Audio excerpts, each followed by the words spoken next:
പണ്ട് ഒരു green card കിട്ടിയാൽ കുടിയേറ്റത്തിന്റെ അവസാന ലക്ഷ്യസ്ഥാനത്ത് എത്തിയെന്ന് പലരും കരുതിയിരുന്നു. അവർ സുരക്ഷിതരാണെന്ന് വിശ്വസിച്ച് പൗരത്വം എടുക്കാൻ തിടുക്കം കാണിച്ചില്ല. എന്നാൽ ഇപ്പോൾ കാര്യങ്ങൾ മാറുകയാണ്. ക്യാച്ച് ആൻഡ് റിവോക്ക്, അതായത് പിടികൂടി റദ്ദാക്കുക എന്നൊരു പുതിയ പദ്ധതി സർക്കാർ നടപ്പിലാക്കുന്നുണ്ട്. ഇതിലൂടെ ഗ്രീൻ കാർഡ് ഉടമകളെയും വിസ ഉടമകളെയും സർക്കാർ കൂടുതൽ ശ്രദ്ധയോടെ നിരീക്ഷിക്കുകയാണ്. അവരെ രാജ്യത്തെ അതിഥികളായാണ് കണക്കാക്കുന്നത്. ഒരു അതിഥി നിയമങ്ങൾ തെറ്റിച്ചാൽ അവരുടെ പദവി നഷ്ടപ്പെടുകയും രാജ്യം വിട്ടുപോകാൻ ആവശ്യപ്പെടുകയും ചെയ്യും എന്നാണ് സർക്കാർ പറയുന്നത്. ഈ പദ്ധതി ആദ്യം തുടങ്ങിയത് വിസയുള്ള വിദ്യാർത്ഥികളുടെ ചെറിയ പ്രശ്നങ്ങൾ പരിശോധിച്ചുകൊണ്ടാണ്. ഇപ്പോൾ ഇത് ഗ്രീൻ കാർഡ് ഉടമകളിലേക്കും വ്യാപിച്ചിരിക്കുകയാണ്. സർക്കാർ ചില കാര്യങ്ങൾ സൂക്ഷ്മമായി നിരീക്ഷിക്കുന്നുണ്ട്. ഇതിനെ റെഡ് ഫ്ലാഗുകൾ എന്നാണ് വിളിക്കുന്നത്. ഈ കാര്യങ്ങൾ പ്രതിസന്ധികൾ ഉണ്ടാക്കുകയും ചിലപ്പോൾ ഗ്രീൻ കാർഡ് നഷ്ടപ്പെടുന്നതിന് വരെ കാരണമാവുകയും ചെയ്യും. എന്തൊക്കെയാണ് ഈ റെഡ് ഫ്ലാഗുകൾ എന്ന് നോക്കാം. വർഷങ്ങൾക്ക് മുമ്പുള്ള ചെറിയ പ്രശ്നങ്ങൾ പോലും, ഉദാഹരണത്തിന് DUI, അതായത് ഡ്രൈവിംഗ് അണ്ടർ ദ ഇൻഫ്ലുവൻസ്, മദ്യപിച്ച് വാഹനം ഓടിക്കുക. ഗ്രീൻ കാർഡ് കിട്ടുന്നതിന് മുൻപ് തെറ്റായ വിവരങ്ങൾ നൽകുകയോ അല്ലെങ്കിൽ തട്ടിപ്പിലൂടെയാണ് ഗ്രീൻ കാർഡ് നേടിയതെന്ന് കണ്ടെത്തുകയോ ചെയ്താൽ, 6 മാസത്തിൽ കൂടുതൽ, 1 വർഷത്തിൽ കൂടുതലോ അമേരിക്കയ്ക്ക് പുറത്ത് താമസിച്ചാൽ, ഗ്രീൻ കാർഡ് കിട്ടിയ ശേഷം വലിയ തട്ടിപ്പ് നടത്തുക, നികുതി അടക്കാതിരിക്കുക അല്ലെങ്കിൽ മറ്റ് ഗുരുതരമായ കുറ്റകൃത്യങ്ങൾ ചെയ്യുക. നിങ്ങൾക്ക് ഇങ്ങനെയുള്ള റെഡ് ഫ്ലാഗുകൾ ഉണ്ടെങ്കിൽ നിങ്ങൾ യാത്ര ചെയ്യുമ്പോൾ കൂടുതൽ ശ്രദ്ധിക്കണം. കാരണം നിങ്ങൾ US തിരികെ വരുമ്പോൾ നിങ്ങളെ തടഞ്ഞു നിർത്തി ചോദ്യം ചെയ്യാൻ സാധ്യതയുണ്ട്.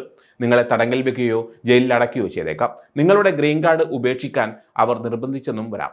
നിങ്ങൾ പൗരത്വത്തിന് അപേക്ഷിക്കുമ്പോൾ നിങ്ങളുടെ പഴയകാല കാര്യങ്ങൾ വീണ്ടും പരിശോധിക്കും. അപ്പോൾ എന്തെങ്കിലും പ്രശ്നങ്ങൾ കണ്ടെത്തിയാൽ നിങ്ങൾക്ക് പൗരത്വം കിട്ടാതിരിക്കാൻ സാധ്യതയുണ്ട്. ചിലപ്പോൾ നിങ്ങളുടെ ഗ്രീൻ കാർഡ് പോലും നഷ്ടപ്പെട്ടേക്കാം. ഒരു ഗ്രീൻ കാർഡ് എന്നത് താൽക്കാലിക പദവി മാത്രമാണെന്ന് ഓർമ്മ വേണം. നിങ്ങൾക്ക് ഒരു ഗ്രീൻ കാർഡ് ഉണ്ടെങ്കിൽ നിങ്ങളുടെ റെക്കോർഡുകളെല്ലാം ശരിയാണെങ്കിൽ നിങ്ങൾക്ക് പേടിക്കാനില്ല. നിങ്ങൾക്ക് യാത്ര ചെയ്യാനും നിങ്ങളുടെ ഗ്രീൻ കാർഡ് പുതുക്കാനും സാധിക്കും. ആരും അത് തിരിച്ചെടുക്കാൻ പോകുന്നില്ല.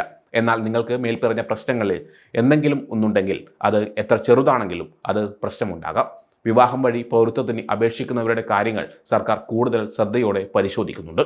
ഈ പുതിയ നിയമങ്ങൾ കാരണം ഗ്രീൻ കാർഡ് ഉടമകൾക്ക് പഴയതുപോലെ പൂർണ്ണമായ സംരക്ഷണം ലഭിക്കുന്നില്ല.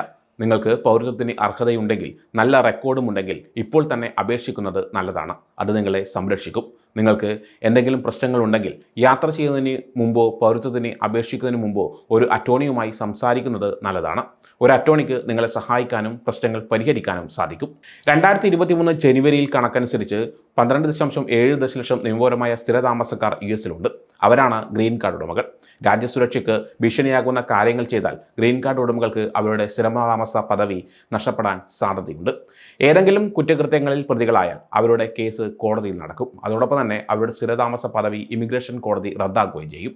ഒരു വിദേശി നിയമം ലംഘിച്ചാൽ, ഭീകരവാദത്തെ പിന്തുണച്ചാൽ, അനുവദിച്ച സമയപരിധി കഴിഞ്ഞും രാജ്യത്ത് താമസിച്ചാൽ, നിയമവിരുദ്ധമായി ജോലി ചെയ്താൽ അല്ലെങ്കിൽ USCIS നൽകിയിട്ടുള്ള നിബന്ധനകൾ ലംഘിച്ചാൽ ഗ്രീൻ കാർഡും വിസയും റദ്ദാക്കാൻ സാധ്യതയുണ്ട്.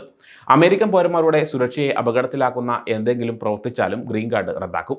കഴിഞ്ഞ വർഷം പെർമനന്റ് റെസിഡന്റ് കാർഡുകളുടെ കാലാവധി USCIS 36 മാസത്തേക്ക് നീട്ടിയിരുന്നു.